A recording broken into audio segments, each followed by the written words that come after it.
नमस्कार, बहुत स्वागत है आपका। आप देख रहे हैं जी मध्य प्रदेश छत्तीसगढ़ और आपके साथ हूं मैं विवेक शुक्ला। देश कोरोना महामारी से जंग लड़ रहा है। वायरस के संक्रमण और बीमारी से अपनों को बचाने के लिए आम आदमी लड़ रहा है। ये एक बहुत बड़ी मानवीय त्रासदी है जिसका सामना मिलजुल कर ही किया जा सकता है।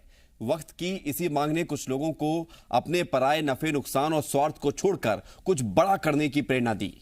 हमारे आपके आसपास ऐसे तमाम लोग हैं जो इंसानियत का फर्ज निभा रहे हैं, बिना लालच के दूसरों की जान बचाने में लगे हुए हैं। मुश्किल के हर दौर में ऐसे लोगों ने मिसाल कायम की है और जी मीडिया ने हमेशा ऐसे लोगों के जोश, जुनून और जज्बे को सलाम किया है ताकि उनकी कहानी दुनिया के सामने आ सके, उनके जैसे तमाम लोगों को और बेहतर करने की प्रेरणा मिल सके। अपनी इसी परंपरा और विश्वास को कायम रखते हुए हम ऐसे योद्धाओं को सलाम कर रहे हैं।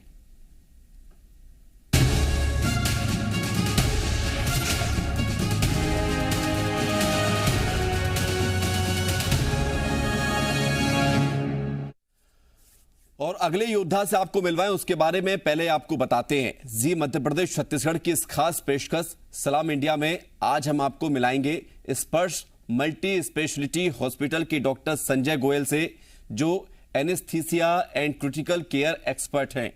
डॉक्टर गोयल 8 सालों से मरीजों की सेवा में जुटे हुए हैं और अभी तक 40,000 से ज्यादा सर्जरी में अपनी भूमिका निभा चुके हैं।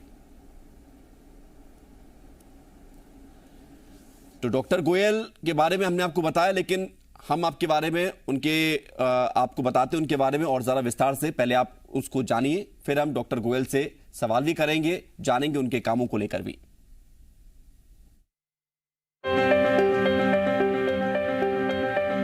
स्पर्श multi speciality hospital Bhilai Chhattisgarh चिकित्सा जगत में आज कई बड़े कीर्तिमान स्थापित कर चुका है।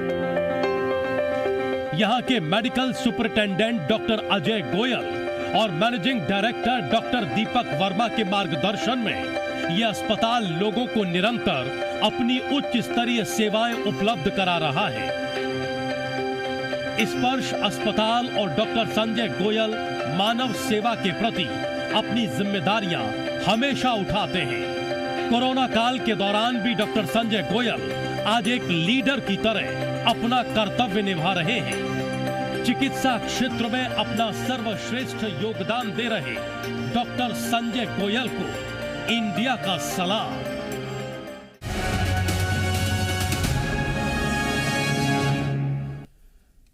तो स्पर्श मल्टी स्पेशलिटी हॉस्पिटल के डॉक्टर संजय गोयल लगातार जनसेवा में जुटे हुए हैं और अपने अनुभव को अब लोगों के बीच में वो बांट रहे हैं ताकि लोग कोरोना के इस काल में अपने आप को संभाल सके, उनको इलाज मिल सके। तमाम सारे काम कर रहे हैं और हम खुद बात करते हैं। अब डॉक्टर संजय गोयल जी हमारे साथ जुड़ गए हैं। बहुत स्वागत आपका डॉक्टर संजय गोयल जी जी मध्य प्रदेश छत्तीसगढ़ में और सलाम इंडिया की इस खास पेशकश में। Thank you Vivek. Thank you Vivek ji. Doctor Sanjay Goyal ji, आपने बहुत अच्छा काम किया। कोविड मिशन के इस विषय में आपके अनुभव जो सामने आए हैं वो विषम परिस्थितियों में लोगों के लिए उन अनुभव को लेकर हम आपसे सवाल करेंगे। टीम आपने तैयार की, ग्राउंड लेवल पर आप उस टीम को लेकर गए, सफलतापूर्वक आपने उसका पालन किया, लेकिन चुनौतियां भी कई सामने आई होंगी। तो कैसे रहा आपका अब तक का सफर?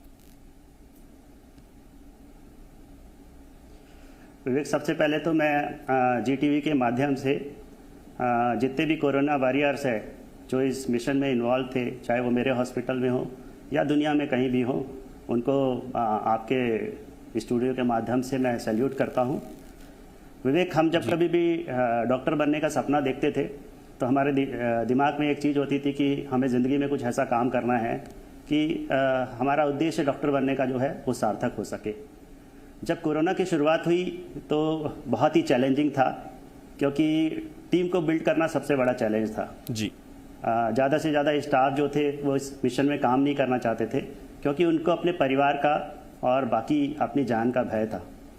तो ये काम मुझे जब दिया गया तो मुझे एक ही चीज़ याद आती थी कि जब कभी भी अच्छे काम करने के लिए चुनौतियाँ मिलती हैं तो उसमें मुश्किलें भी आती हैं।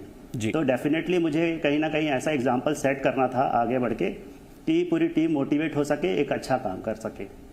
उसके लिए हमने और डॉक्टर दीपक वर्मा ने मिलके सामने आके जो है, चाहे वो वार्ड तैयार करने से लेके हो, चाहे बाकी तैयारियों से संबंधित जो भी मेहनत करना था, उसमें हम फ्रंट पे आए और हर वक्त जो है स्टाफ के साथ पहले से आके खड़े रहे और वो एक बेहतर टीम तैयार हुई। और जब एक बार टीम तैयार होने लगी तो हम एक दूसरे को मोटिवेट करने लगे।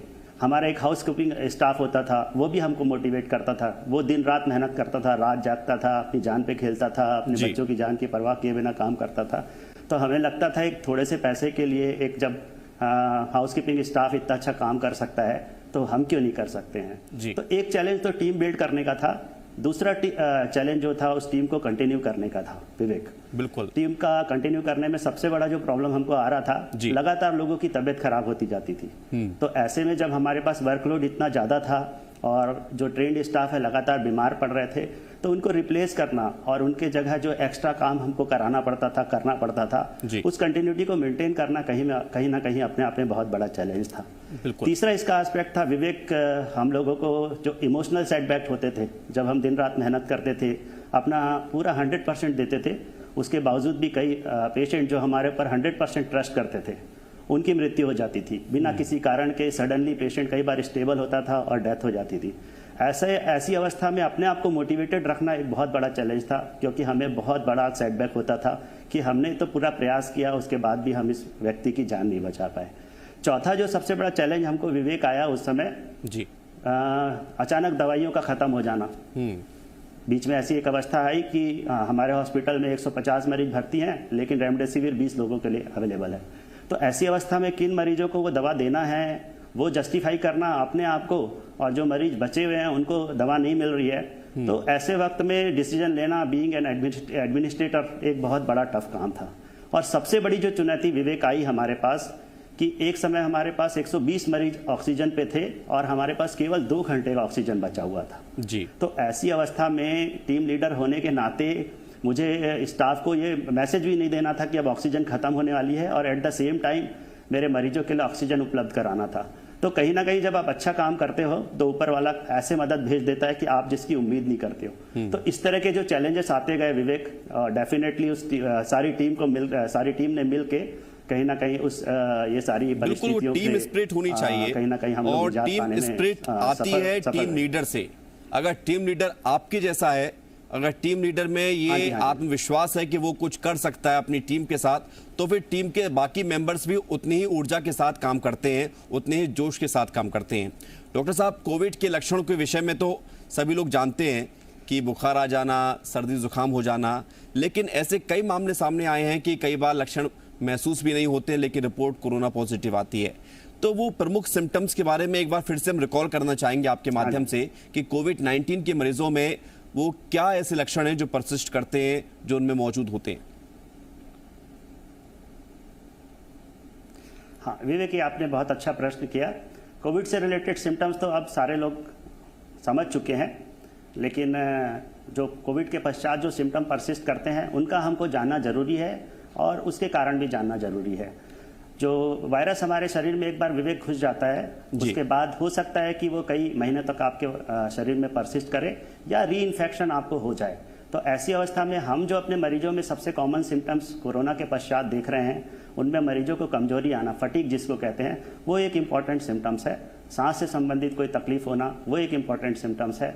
छाती में दर्द होना और पेल्पिटेशन जिसको कहते हैं, धड़कन बढ़ना, या फिर ब्रेन से रिलेटेड सिम्टम्स है जैसे कि चक्कर आना, एंग्जाइटी होना, डिप्रेशन होना, या एब्डोमिनल सिम्टम्स जैसे कभी पेट दर्द परसिस्ट करना। तो इस तरह के सिम्टम्स विवेक हम अपने ओपीडी में मरीजों को लगातार देखते हुए आ रहे हैं। तो इसमें मेरा मरीजों को यही सलाह रहेगा कि वो लगातार अपने फिजिशियन के या जिस डॉक्टर के अंडर ट्रीटमेंट ले रहे थे उनके संपर्क में रहें, और डेफिनेटली ये सिम्टम्स जो है अच्छी डाइट, एक्सरसाइज और अपना साइकोलॉजिकल सपोर्ट और बाकी जो सपोर्टिव मेजर्स हैं उनके द्वारा जो है इनको बहुत अच्छे से टैकल किया जा सकता है, कंट्रोल किया जा सकता है। जी, लेकिन डॉक्टर साहब, जिनको कोरोना हुआ वो कोरोना से तो ठीक हो गए, लेकिन कई सारी कॉम्प्लिकेशंस उनके अंदर आ गई, कई सारे आफ्टर कोविड इफेक्ट्स उनके अंदर देखने को मिले हैं, जिसके चलते लोग दोबारा से अस्पताल की तरफ जाने को मजबूर हो रहे हैं। तो ये किस तरह के कॉम्प्लिकेशंस हैं और इनसे कैसे बचा जा सकता है? कोविड होने के बाद क्या करना चाहिए ताकि इस तरह की परेशानी दोबारा ना आने पाए? हाँ विवेक, जो सबसे कॉमन कॉम्प्लिकेशंस हम देख रहे हैं अभी, कोरोना से ठीक होकर मरीज चले जा रहे हैं, लेकिन किसी ना किसी कारणवश जो है दोबारा उनको अस्पताल में भी भर्ती हो रहे हैं। इनमें जो सबसे प्रमुख कारण है चेस्ट रिलेटेड कॉम्प्लिकेशंस है विवेक, जिसमें पेशेंट को सांस फूलना या न्यूमोथोरैक्स जिसको कहते हैं वो हो जाता है जी। कभी कभी सेकेंडरी इन्फेक्शन जिसमें फंगल इन्फेक्शन है, बैक्टीरियल इन्फेक्शन है, ट्यूबरकुलोसिस है, क्योंकि हमारी इम्यूनिटी कोरोना में डेफिनेटली कम होती है, तो ये सारे इन्फेक्शन फ्लेयर अप होने के चांस होते रहते हैं। मैक्रोवेस्कुलर्स जो हमारे शरीर की धमनियाँ होती हैं उनमें रक्त के थक्के जमने के कारण विभिन्न प्रकार के कॉम्प्लिकेशंस, जैसे अगर हार्ट की नली में थक्का जमता है तो हार्ट अटैक होने लगता है, दिमाग की खून की नलियों में अगर थक्का जमने लगता है तो सीवीए कहते हैं, इसी तरह से पैर की नलियों में जब खून जमने लगता है तो इसको डीबीटी कहते हैं। तो इस तरह के मरीज हमारे पास आ रहे हैं। और एक और कॉम्प्लिकेशन जो respiratory tract related minor symptoms होते हैं उसको लेके भी हमारे पास लगातार मरीज आ रहे हैं।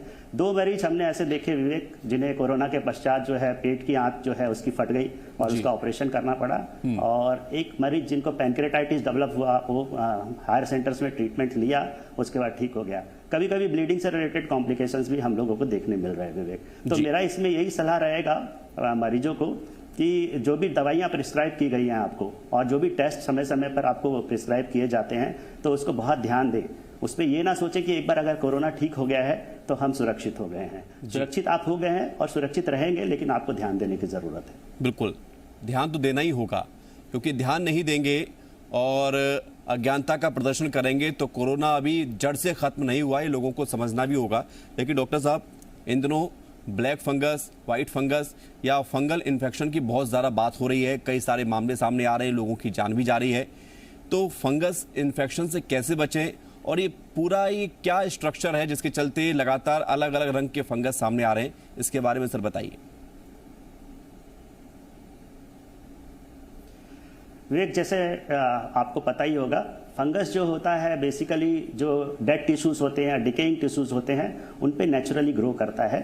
तो हमारा हॉस्पिटल का एनवायरनमेंट जो होता है कई बार इन्फेक्टिव होता है, या कई बार जो पेशेंट होते हैं उनका इम्यूनोलॉजिकल स्टेटस जो होता है बहुत लो होता है, पर्टिकुलरली डायबिटिक पेशेंट में या जो स्टेरॉयड पर ले रहे होते हैं। तो ऐसे, जैसे कि मैंने पहले भी कहा, ऐसे मरीजों में सेकेंडरी इन्फेक्शन के चांसेस बहुत ज़्यादा रहते हैं। ये फंगल इन्फेक्शन भी एक तरह का सेकेंडरी इन्फेक्शन ही है। ये कलर अलग अलग विवेक आपको आम भाषा के लिए कहा जाता है, लेकिन मेडिकली जो है बेसिकली ये फंगल इन्फेक्शन ही है। और ये हम फंगस शरीर के जिस स्थान पे जाता है वहाँ पे उस तरह के सिम्टम्स प्रेजेंट करता है। तो बेसिकली अगर आप अंडर ट्रीटमेंट हैं, डॉक्टर की अपनी सलाह के अंडर में हैं, तो सिम्टम्स को अर्ली डायग्नोसिस किया जाता है। इसको डायग्नोसिस करने का तरीका है कि वहाँ पे जहाँ पे भी ये फंगस ग्रो कर रहा है वहाँ से टिश्यू लिया जाए या फंगस को वहाँ से एक्सट्रैक्ट किया करके माइक्रोस्कोप से देखा जाए, और मेडिकल ट्रीटमेंट से जो है इसका इलाज संभव है। लेकिन एक सबसे जो इसमें परेशानी वाली बात यह है कि इसमें मॉर्टेलिटी रेट बहुत हाई होता है। कभी कभी हमने देखा है कि 50% से ज़्यादा लोग इसके कारण जो है जान गंवा बैठते हैं, या कई ऑर्गन जहाँ पे ये इन्वॉल्व होता है फंगस, उस ऑर्गन को भी निकालना पड़ता है। तो इसके बचाव के लिए विवेक मैं यही कहूँगा कि अपना इम्यूनोलॉजिकल स्टेटस जो है वो बहुत हाई रखें। शुगर अगर आपको है तो शुगर कंट्रोल रखें, अपना पॉजिटिव थॉट रखें, योगा करें, और अपना न्यूट्रिशन एस्पेक्ट जो है और स्पिरिचुअल एस्पेक्ट है उसको जो है बहुत ही अच्छे से केयर करें, तो डेफिनेटली आप ये सब चीज़ों से बचे रह सकते हैं। जी सर, आपके माध्यम से हम ये भी जानेंगे कि MIS-C multi system inflammatory syndrome in children, ये बच्चों में है, ये क्या होता है दरअसल और इसका असर क्या होता है? हाँ विवेक, मल्टी सिस्टम जैसे नाम ही है इसका, इन्फ्लेमेटरी सिंड्रोम। एक्चुअली जब कोविड का वायरस हमारे शरीर में घुसता है तो उसके कुछ समय के पश्चात जो है शरीर के विभिन्न अंगों में इन्फ्लेमेशन पैदा होता है, और ये बच्चों के विषय में इसलिए ज़्यादा महत्वपूर्ण हो जाता है क्योंकि बच्चे अपने सिम्टम्स जो है पूरा बता नहीं पाते हैं। हम इस प्रश्न को इस तरह से लेंगे कि अगर पेरेंट्स को इन सिम्टम्स के बारे में जानकारी होती है और इस तरह के सिम्टम्स वो बच्चों में देखते हैं तो वो अपने डॉक्टर से कंसल्ट कर सकते हैं। सबसे इम्पॉर्टेंट चीज़ ये है कि ये सिम्टम्स जो है कुछ दूसरी बीमारियों के जैसा मिमिक करते हैं, तो कई बार पेरेंट्स उसको इतना सीरियसली नहीं लेते हैं। ये डेंगू है, टॉक्सिक शॉक सिंड्रोम है, सेकेंडरी बैक्टीरियल इन्फेक्शन है, अदर वायरल इन्फेक्शन है, उनसे मिलते जुलते ये सिम्टम्स रहते हैं। मल्टी सिस्टम जैसे इसका नाम ही है, जब 2 से ज़्यादा सिस्टम इसमें इन्वॉल्व हो जाते हैं तो इसको मल्टी सिस्टम कहा जाता है। और मोस्ट कॉमन जो सिम्टम्स इसमें प्रेजेंट होता है फीवर होता है। फीवर के अलावा ये एब्डोमिनल सिम्टम्स के साथ प्रेजेंट हो सकता है, आपके आंखों में कंजंक्टिवाइटिस हो सकता है, आपके अपर रेस्पिरेटरी ट्रैक्ट में इन्फेक्शन के सिम्टम्स हो सकते हैं, आपकी म्यूकस मेम्ब्रेन में कुछ कलर चेंजेस हो सकते हैं, आपकी बॉडी में रैशेस आ सकते हैं। तो पेरेंट्स से यही कहना चाहूँगा कि अगर बुखार के साथ या रिसेंट कोविड इन्फेक्शन बच्चों को हुआ है और अगर कोई भी दूसरे सिम्टम्स उनके बॉडी में प्रेजेंट रहते हैं तो वो उस पर ध्यान दें और अपने डॉक्टर से तुरंत संपर्क करें, क्योंकि इसके रिजल्ट बहुत अच्छे हैं विवेक। एक बार हमने अगर आइडेंटिफाई कर लिया और अर्ली ट्रीटमेंट लिया तो हमने 5-6 बच्चे इस तरह के देखे हैं जो वेंटिलेटर पे भी गए और लेकिन हमारे जो इंटेंसिविस्ट हैं उन्होंने उनको सक्सेसफुली जो है ट्रीट किया। तो पेरेंट्स को यही कहूँगा कि कोरोना काल में अगर कोई भी सिम्टम्स फीवर के साथ परसिस्ट करते हैं बॉडी में या अपीयर होते हैं तो डेफिनेटली अपने फिजिशियन को दिखाएं और ये क्यूरेबल है, काफ़ी क्यूरेबल। बिल्कुल, लेकिन बच्चों की जब बात हो रही है तो फिर तीसरी लहर की भी बात होनी जरूरी है, क्योंकि कहा यही जा रहा है कि तीसरी लहर यदि आई तो खतरा बच्चों को ज्यादा है, ऐसा एक्सपर्ट्स बता रहे हैं। तो तीसरी लहर के विषय में आप क्या कहना चाहते हैं? क्या वाकई में तीसरी लहर की आहट जितनी बताई जा रही है उतनी ज्यादा तेज है, यानी कि आना उसका तय माना जाए?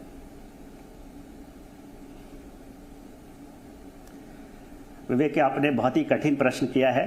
देश विदेश के जो भी विशेषज्ञ हैं इसके विषय में लगातार चर्चा होती रही है और सब कोई कंफ्यूज है कि ये तीसरी लहर आएगी कि नहीं आएगी। लेकिन जो सबसे इम्पोर्टेंट चीज़ है विवेक इसमें कि हमें अपनी पहली जो 2 लहरें आई हैं उसमें जो हमारी कमियां रह गई थी, अगर तीसरी लहर आती है तो वो किस तरह से आएगी, एक किस पॉपुलेशन को इन्फेक्ट करने वाली है सबसे ज़्यादा, 2 तीसरा उसका जो असर होने वाला है हमारे पॉपुलेशन पे मॉर्टेलिटी और मॉर्बिडिटी के एस्पेक्ट में वो क्या रहेगा, और चौथा इसको कंट्रोल करने के लिए हमें क्या करना पड़ेगा। डेफिनेटली बच्चों की बात की विवेक आपने, तो हमारी टारगेट पॉपुलेशन बच्चे रह सकते हैं, क्योंकि मोस्ट ऑफ द पॉपुलेशन जो अभी वैक्सीनेट नहीं हुई है हमारी कंट्री में वो बच्चे बचे हुए हैं, तो बच्चों को ये असर कर सकती है। बाकी सब तैयारियों की बात करें विवेक, तो हमें जो दवाइयाँ पहली और दूसरी लहर में नहीं मिली थी वो दवाइयाँ हमें अच्छे से अरेंज करनी होंगी। हमारे बेड्स के नंबर्स जिस तरह से कम पड़े थे, अगर इस तरह की लहर आती है तो उनके बेड्स के नंबर्स कैसे अवेलेबल हो सकते हैं, ऑक्सीजन कैसे अवेलेबल हो सकती है। जो चौथी सबसे इम्पोर्टेंट चीज़ है विवेक, मुझे लगता है कि बच्चों के जो आईसीयू केयर के स्पेशलिस्ट होते हैं, डॉक्टर, पीडियाट्रिक इंटेंसिविस्ट जिनको कहा जाता है, उनकी कमी हमारे देश में बहुत बहुत बहुत है। तो ऐसी अगर लहर आती है और बच्चे ज़्यादा इन्फेक्ट होते हैं, प्रभावित होते हैं, तो हम पीडियाट्रिक इंटेंसिविस्ट की व्यवस्था कैसे करेंगे, या बचे हुए जो पीडियाट्रिशियन हैं जो खाली ओपीडी प्रैक्टिस करते हैं उनको कैसे इस मिशन में इन्वॉल्व करेंगे, और हमारे जो स्टाफ हैं जो इंटेंसिव केयर खासतौर से पीडियाट्रिक्स के लिए ट्रेंड रहें उनको हम कैसे अवेलेबल कराएंगे। अगर हम ये सारी चीजों की तैयारी अच्छे से कर पाए तो डेफिनेटली हम लोग तैयारी के साथ ही इस लहर का सामना कर सकते हैं। डॉक्टर संजय गोयल जी, एक आखिरी सवाल आपसे इसलिए करूंगा क्योंकि आपका जो संस्थान है वो लोगों के लिए बड़ा काम कर रहा है स्वास्थ्य के क्षेत्र में, लेकिन भविष्य को लेकर प्लानिंग क्या आपकी, इसके बारे में हम जानना चाहेंगे संक्षेप में आपसे।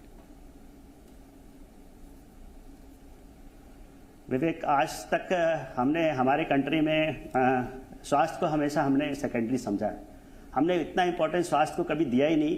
आज भी आप किसी व्यक्ति को हेल्थ इंश्योरेंस के बारे में पूछेंगे तो वो उसके लिए अनभिज्ञ रहता है, उसके लिए थोड़े से भी पैसा खर्चा नहीं करना चाहता है। मेरा यह माननीय प्रधानमंत्री जी हो या माननीय मुख्यमंत्री जी हो या जितने भी एडमिनिस्ट्रेटिव है उनसे सबसे ऐसा गुजारिश है कि एक ऐसी टीम का गठन होना चाहिए कि जो हमारा कोरोना के समय हमारी जो लहरें आई हैं और हमारी जो मृत्यु हुई हैं उसको एक बार पूरा स्टडी किया जाए और एक कोई ऐसा मॉडल लाया जाए, जैसे कि आयुष्मान भारत है, खूबचंद बघेल योजना है, ये शुरुआती तौर पे अच्छी योजनाएं हैं, लेकिन ये थोड़ी इनकम्प्लीट है विवेक। इनके जो पैकेजेस हैं वो प्राइवेट हॉस्पिटल के लिए एकदम तर्कसंगत नहीं है। बिल्कुल रिव्यू होना चाहिए, क्योंकि अगर कमी महसूस की जाती है, आप जैसा जरूरत महसूस कर रहे हैं, तो इन जरूरतों को पूरा करने के लिए रिव्यू करने की भी जरूरत है और कुछ ऐसा टास्क सिस्टम लाना चाहिए जिससे कि ये सारी दिक्कतें दूर हों। बहुत बहुत शुक्रिया आपका डॉक्टर संजय गोयल जी हमारे साथ जुड़ने के लिए, लेकिन उससे पहले हम आपको एक अवार्ड देना चाहेंगे, क्योंकि कोरोना काल में गरीबों के मददगार बनने वालों का कर्ज समाज कभी नहीं उतार सकता। हम सम्मान लगातार ऐसे लोगों का कर रहे हैं, आप भी उनमें से एक हैं जो दूसरे लोगों के लिए प्रेरणादायी बन रहे हैं, और जी मीडिया ऐसे योद्धाओं को सलाम करता है। Doctor Sanjay Goyal, anaesthesia and critical care स्पर्श हॉस्पिटल से हमारे साथ जुड़े। बहुत बहुत शुक्रिया आपका जी मध्य प्रदेश छत्तीसगढ़ में बातचीत करने के लिए डॉक्टर संजय गोयल जी। धन्यवाद, थैंक यू वेरी मच जी। तो सलाम इंडिया में अभी के लिए इतना ही, छोटा सा ब्रेक है, जल्द लौटते हैं।